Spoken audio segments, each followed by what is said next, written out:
and welcome. You're watching Head to Head. I'm Antonina Antosha with UATV.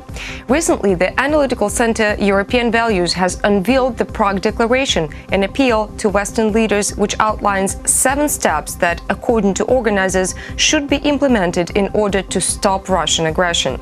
The declaration was signed by more than 65 European and American security experts and parliamentarians.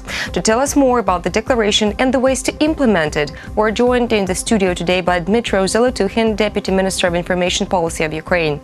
Hello and thank you for joining. Thank you for having me. So what are those 7 steps that are outlined in the Prague Declaration?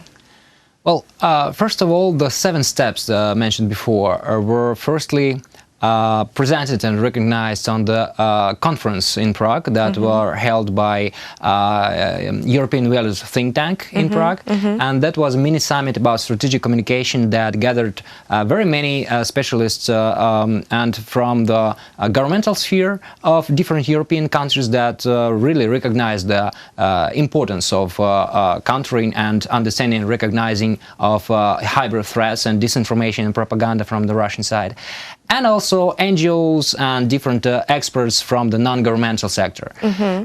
7 steps were dedicated to show and to send a message to the people who make decisions on the European Union level about the policy from European Union institutions towards the preserving the democratic values in Europe and preserving European steps from the hostile influence coming from the Russian Federation.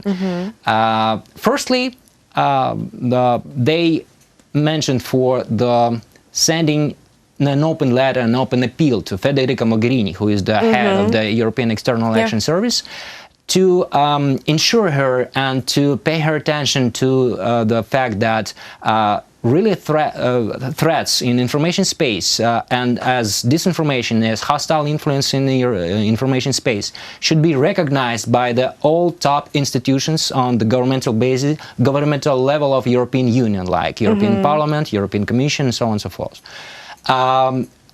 Besides the recognition, there's some specific steps should be implemented because we really talking a lot about these kind of problems for the last 3 years, and in my humble opinion, we have to recognize that absolutely tremendous shift from 2014 has been made in this idea, because in 2014 I remember that I had to go, and we all actually from Ukraine, we had to go and assure people that we having an aggression, we having an issues with propaganda and TV broadcasting, which contains only from lies. So now everybody is talking about Russian threats. Everybody, like absolutely everybody, and the last Warsaw Security Summit, Warsaw Security Forum, I also participated in, also like make sure that this problem is absolutely on the agenda of every expert in Europe and US. But really, regarding this fact, everybody sees and everybody recognizes that we still lack specific steps, specific decisions. That's what I wanted to ask you. Recognition is okay, but is it enough? What are the ways to tackle the actual problem? Well, different directions were also discussed at Prague, also at the Strategic Communication Mini Summit and in Warsaw Security Forum, such as questions concerning the Nord Stream 2, for example. This is absolutely a specific project which is being promoted by Russian Federation, and very many experts say that it absolutely doesn't have anything with the economical basis, with the business and economical basis. This is political and geopolitical project. It's been called a threat to the integrity of European Union. Exactly. So. And experts say, and the European Values think tank also mentioned this, maybe not in specific declaration, but overall, that there are very many supporters. And as they say, Putin Verstellers in Germany, who say that Nord Stream 2 has everything about business and business as usual, and supporting the business initiatives between Germany and Russian Federation, which is wrong, actually. Of course. So experts in Europe say that European institutions have to do more, have to work more. Firstly, to refuse of this step, which will harm and which will threaten the European energy security, and it's absolutely obvious fact for very many institutions, organizations, and experts. And second, to prevent the next this kind of projects in future. Then we are talking about the specific steps in the information space. Which are? Well, of course, the first question which is being repeated constantly is the raising awareness about the citizens of European Union countries. That's right. We need to educate people to learn to filter information, to tackle propaganda. Exactly, and to pay their attention on the specific information operations targeted to disrupt the democratic processes such as election process, the pre-election process, the campaigns of the political parties, to make them aware that some political parties can be supported from the Russian side, and by doing this, it's really harming the democratic system of the European Union at all. Very many various questions, and some of them are really more about like policies that should be implemented on the policy level, awareness and recognition, and some of them very specific, like Nord Stream 2, like the question about social media, like procedures about elections and participation of different pseudo-media organizations into the process of media coverage of the election campaigns and political campaigns of the politicians, and so on and so forth. So I wouldn't say that these 7 steps that are being put in this document, they will be implemented just like they written, but this is, in my experience, this is the second very huge step made, especially by this think tank European Values. We had before similar documents also sent to the European institutions and personally to Federica Mogherini, because she is in charge of the process, and especially one of the subdivisions of European External Action Service, which is East Stratcom Task Force, which now contains of 12 people. Can you imagine that? 12 people out of 12, only 2 or 3 tackling the issues of disinformation and propaganda specifically. Last year, Anna Fotyga, who helped us, by the way, to arrange an event in European Parliament about the private military company Wagner, if you know, that also participating in war in Donbass and Syria.